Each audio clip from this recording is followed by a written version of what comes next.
Assalamualaikum warahmatullahi wabarakatuh. Di sini saya dan rekan-rekan saya dari kelompok 4 ingin menampilkan hasil diskusi kami mengenai obat-obat kemoterapatik 2. Dan sebelumnya saya mengucapkan terima kasih banyak kepada Ibu Apoteker Mira Febrina Master Science yang telah memberikan kesempatan kami dalam menampilkan hasil diskusi kami.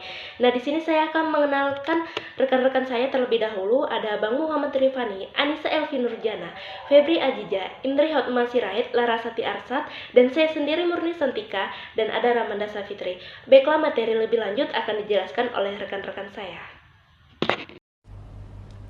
Golongan obat antivirus, golongan obat antiprotozoa, dan golongan obat antalmetik. Yang pertama, golongan obat antivirus. Bagiannya itu antivirus herpes. Contoh penyakit virus herpes yaitu bisul dingin, encephalitis, dan infeksi genital. Yang terakhir merupakan bahaya untuk bayi baru lahir selama persalinan. Contoh obatnya acyclovir, ganciclovir, famiclovir. Obat-obat yang efektif terhadap virus ini bekerja selama fase akut infeksi virus dan tidak memberikan efek pada fase laten, kecuali foscarnet. Obat-obat tersebut adalah analog purin atau pirimidin yang menghambat sintesis virus DNA. Yang kedua yaitu antiretrovirus. Yang A, nucleoside reverse transcriptase inhibitor atau NRTI. Reverse transcriptase atau RT mengubah RNA virus menjadi DNA proviral sebelum bergabung dengan kromosom hospes. Karena antivirus golongan ini bekerja pada tahap awal replikasi HIV. Obat-obat golongan ini menghambat terjadinya infeksi akut sel yang rentan, tapi hanya sedikit berefek pada sel yang telah terinfeksi HIV. Contoh obatnya yaitu zidofudin, didanostim, dan zalcitabin. Yang B yaitu non-nucleoside reverse transcriptase inhibitor atau NNRTI, merupakan kelas obat yang menghambat aktivitas enzim reverse transcriptase dengan cara berikatan di tempat yang dekat dengan tempat aktif enzim yang menginduksi perubahan konformasi pada situs aktif ini. Contoh obatnya yaitu nevirapin, delafirdin, dan saquinavir. Yang ketiga yaitu antivirus untuk influenza. Pengobatan untuk infeksi antivirus pada saluran pernapasan termasuk influenza tipe A dan B, virus sinsitial pernapasan atau RSV, obat antivirus influenza diantaranya yang pertama amantadin dan rimantadin, yang kedua inhibitor neuraminidase, oseltamivir, zanamivir. Keduanya merupakan inhibitor neuraminidase, yaitu analog asam N-asetilneuraminat atau reseptor permukaan sel virus influenza. Dan desain struktur keduanya didasarkan pada struktur neuraminidase virion. Yang ketiga, ribavirin. Analog sintetik guanosin efektif terhadap virus RNA dan DNA. Baik, materi selanjutnya yaitu mengenai golongan antiprotozoa, di mana golongan ini terbagi menjadi 4, yaitu anti-amoeba, anti-leishmania, anti-trichomonas, dan anti-panosoma. Yang pertama ada golongan anti-amoeba, di mana golongan anti-amoeba atau amobisida adalah senyawa yang digunakan untuk pengobatan amoebiasis, suatu infeksi pada tuan rumah atau host yang disebabkan oleh amoeba parasiti. Sekian dari saya. Baiklah, selanjutnya ada golongan anti-amoeba. Yang pertama ada turunan 4-aminoquinolin, yang kedua ada antibiotika, yang ketiga ada turunan 8-hidroksiquinolin, yang keempat ada alkaloida IPK, yang kelima ada turunan nitrominazol, yang keenam ada arsen organik, dan yang ketujuh ada turunan lain-lainnya. Selanjutnya adalah golongan anti-leishmania. Obat anti-leishmania atau leishmanisida adalah senyawa kemoterapik yang digunakan untuk pengobatan leishmaniasis, suatu parasit yang disebabkan oleh Leishmania donovani, tropica, L. braziliense, dan L. atropica. Selanjutnya ada golongan anti-leishmania. Yang pertama ada golongan alkaloida, yang kedua ada antibiotika, yang ketiga ada turunan diamidin, yang keempat turunan 5-nitrominazol, dan yang kelima ada turunan lain-lainnya. Penjelasan selanjutnya yaitu tentang obat anti-trichomonas. Obat anti-trichomonas ini adalah suatu senyawa yang digunakan untuk pengobatan trichomoniasis, di mana terjadinya suatu infeksi pada usus atau saluran genital yang disebabkan oleh flagellata. Contohnya seperti Trichomonas vaginalis, Trichomonas tenax, dan lain-lain. Infeksi pada manusia terutama disebabkan oleh Trichomonas vaginalis. Biasanya flagellata ini hidup di mukosa vagina atau saluran genital pada wanita sebanyak 40% atau pada pria sebanyak 10%. Baik, untuk obat yang bekerja secara sistemik, yaitu obat yang bekerja secara menyeluruh pada tubuh, di mana obat yang digunakan untuk penyakit trichomoniasis ini yang menjadi pilihan utamanya, yaitu ada metronidazole atau golongan nitroimidazole lainnya. Untuk obat yang bekerja secara sistemik ini terbagi menjadi 3 golongan.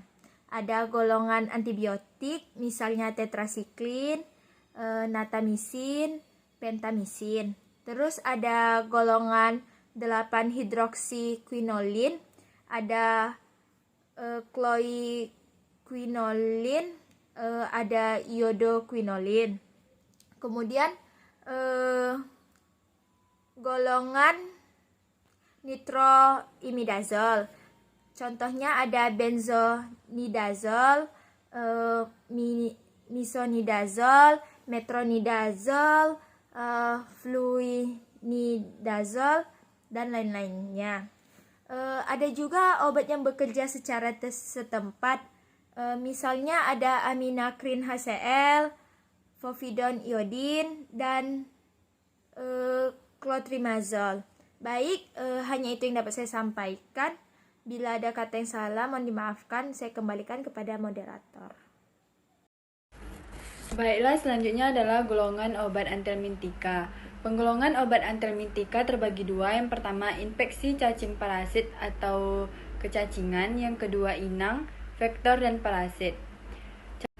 Cacing parasit adalah cacing yang hidup sebagai parasit organisme lain, baik hewan maupun manusia.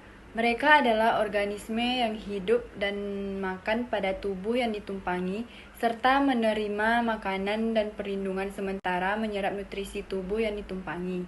Penyerapan ini menyebabkan kelemahan dan penyakit. Penyakit yang diakibatkan oleh cacing parasit ini biasanya disebut sebagai cacingan. Cacing parasit ini umumnya merupakan anggota Castoda, Nematoda, dan Trematoda. Perkenalkan, nama saya Larasati Arsat, NIM 2001025. Di sini saya akan melanjutkan presentasi dari rekan saya yang sebelumnya tentang inang, vektor, dan parasit. Jadi, inang, vektor, dan parasit ini merupakan salah satu bagian dari golongan obat antelmintika. Pada inang, vektor, dan parasit ini merupakan hal yang berkaitan dan saling berhubungan satu dengan yang lainnya sehingga muncul aspek infeksi. Dalam infeksi parasit cacing terdapat 3 aspek yang saling terkait, yaitu yang pertama ada inang. Jadi inang ini adalah organisme yang ditumpangi oleh parasit yang disebut inang, atau organisme yang menampung virus. Parasit partner mutualisme atau partner komensalisme, umumnya dengan menyediakan makanan dan tempat berlindung. Contohnya yaitu suatu sel dapat menjadi inang bagi virus, gulma dapat menjadi inang bagi bakteri pengikat, nitrogen dan hewan dapat menjadi inang bagi cacing parasitik seperti nematoda. Baiklah, kami lanjutkan, yaitu vektor. Pengertian dari vektor ini ialah organisme yang tidak menyebabkan penyakit, tapi menyebarkan dengan membawa patogen dari satu inang ke yang lain. Berbagai jenis nyamuk sebagai contoh berperan sebagai vektor penyakit malaria yang mematikan. Pengertian tradisional dalam kedokteran ini sering disebut vektor biologi dalam epidemiologi dan pembicaraan umum. Yang ketiga yaitu parasit. Nah, jadi parasit ini merupakan hewan renik yang dapat menurunkan produktivitas hewan yang ditumpanginya. Parasit dapat menyerang manusia dan hewan, seperti menyerang kulit manusia. Parasitoid adalah parasit yang menggunakan jaringan organisme lain untuk kebutuhan nutrisi mereka sampai orang yang ditumpangi meninggal karena kehilangan jaringan atau nutrisi yang dibutuhkan. Jadi parasitoid ini juga diketahui sebagai nekrotop. Baiklah, selanjutnya saya serahkan kepada teman rekan saya. Baiklah, di sini saya akan melanjutkan mengenai parasit. Parasit adalah hewan rendek yang dapat menurunkan produktivitas hewan yang ditumpanginya. Parasit dapat menyerang manusia dan hewan, seperti menyerang kulit pada manusia. Parasitoid adalah parasit yang menggunakan jaringan organisme lain untuk kebutuhan nutrisi mereka sampai orang yang ditumpangi itu meninggal karena kehilangan jaringan atau nutrisi yang dibutuhkan. Nah, parasitoid juga diketahui secara netrop. Nah, di sini kita juga melihat obat-obatan untuk pengobatan nematoda. Ada mebendazole yang efektif terhadap cacing Toxocara canes dan jenis lainnya yang berefek menghambat pemasukan glukosa ke dalam cacing secara irreversibel sehingga terjadinya pengosongan glikogen dalam cacing. Nah, selanjutnya ada pyrental pamoat. Pyrental pamoat ini dapat membasmi berbagai jenis cacing usus seperti cacing tambang, cacing gelang, dan cacing kremi. Dan ada juga thiabendazole yang berkhasiat untuk mengganggu agregasi mikrotubular. Di sini obat dehidrosilasi dalam hati dan dikeluarkan dalam urin. Obat mudah diabsorpsi pada pemberian per oral, dan ada juga ivermectin yang berkhasiat efektif untuk scabies. Ada juga obat pengobatan kistoda yaitu niclosamide yang khasiat obatnya membersihkan usus dari segmen-segmen cacing yang mati agar tidak terjadi digesti dan pelepasan telur yang dapat menyebabkan sirkosis. Baiklah, itu saja yang mungkin bisa kami sampaikan dalam materi obat-obat kemoterapeutik 2. Lebih dan kurangnya kami mengucapkan mohon maaf, dan saya mengucapkan terima kasih sebanyak-banyaknya kepada Ibu yang telah memberikan kesempatan kami. Wassalamualaikum warahmatullahi wabarakatuh.